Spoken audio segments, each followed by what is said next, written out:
Stéphanie en bouche quand même, comme d'habitude. Et le premier tir couché de cette sera effectué par Michela Carrara. Ça va, c'est correct. Au niveau du vent.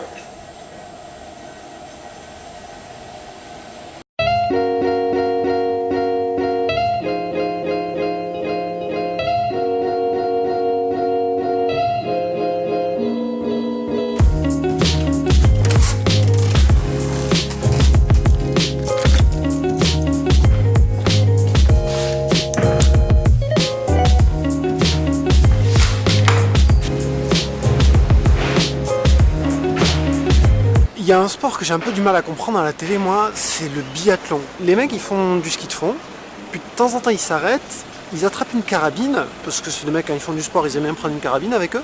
Ensuite, ils tirent sur des cibles, puis ils refont du ski de fond, et comme si tout ça, c'était complètement normal.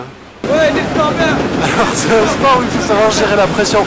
Parce que quand t'es premier, c'est qu'il y a 50 types derrière toi, avec une carabine chargée. Donc à tout moment, tu peux te faire descendre. En vrai, ça arrive jamais. Parce que les mecs, je sais pas, ils sont bien élevés. Alors que si on appliquait ce concept au foot, bah, l'arbitre il tiendrait pas 2 minutes.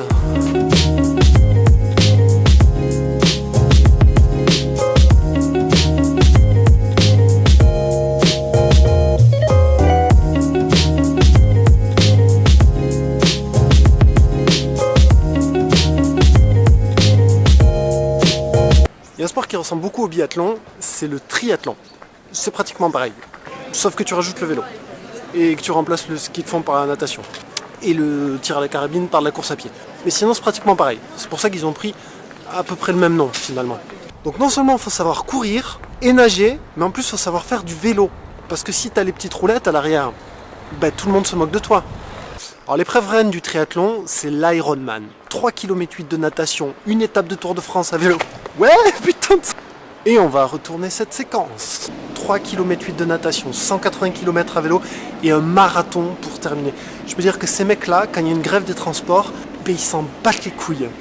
Moi j'aime le sport depuis tout petit et l'événement que j'adore, c'est les Jeux Olympiques. Les Jeux Olympiques, pour quelqu'un qui aime le sport, c'est un petit peu comme la Thaïlande pour quelqu'un qui aime les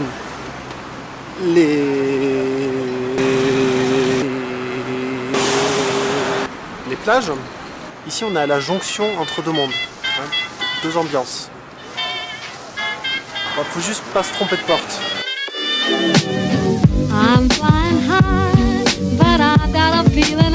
L'an dernier, moi j'ai tellement regardé les Jeux Olympiques que quand ça s'est terminé, j'ai même regardé les Jeux Paralympiques. Ouais, c'est moi le mec qui a regardé les Jeux Paralympiques. Et... qu'est-ce que c'est que ça? Je sais pas qui c'est qui a fait ça, mais c'est pas très beau. Hein. En plus, il n'y a aucune fenêtre, ça doit être hyper sombre le truc. Faire le tour de Paris? Pour le tour de Paris, effectivement. Ouais. Donc pour 24 heures, 25 euros, 25 hours. Je te fais une réduction si tu veux. Combien? 24 euros si tu veux. 15 euros. 24 ou 25? Non, je te fais 15 euros si tu veux, je te fais un tour. D'accord. Mais par contre, tu descends pas du bus. J'ai pas le droit de descendre? Non, t'as pas le droit de descendre du bus. Tu restes que dans le bus, t'apprends, tu fais les commentaires et tout. Je sais pas, je vais réfléchir.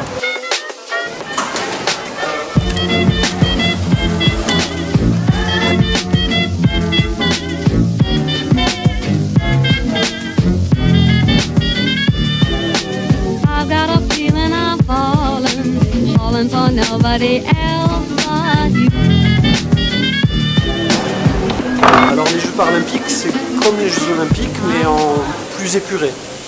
Il y a moins d'avant-bras, moins de jambes. Et ce qui a attiré mon attention aux Jeux Paralympiques, c'est le cécifoot, le foot pour les aveugles. Alors je précise que ce sont les joueurs qui sont aveugles, pas le public. Sinon c'est du grand n'importe quoi.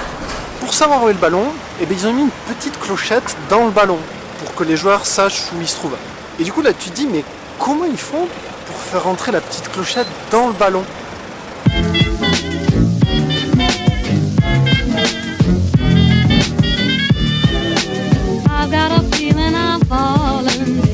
For nobody else but you.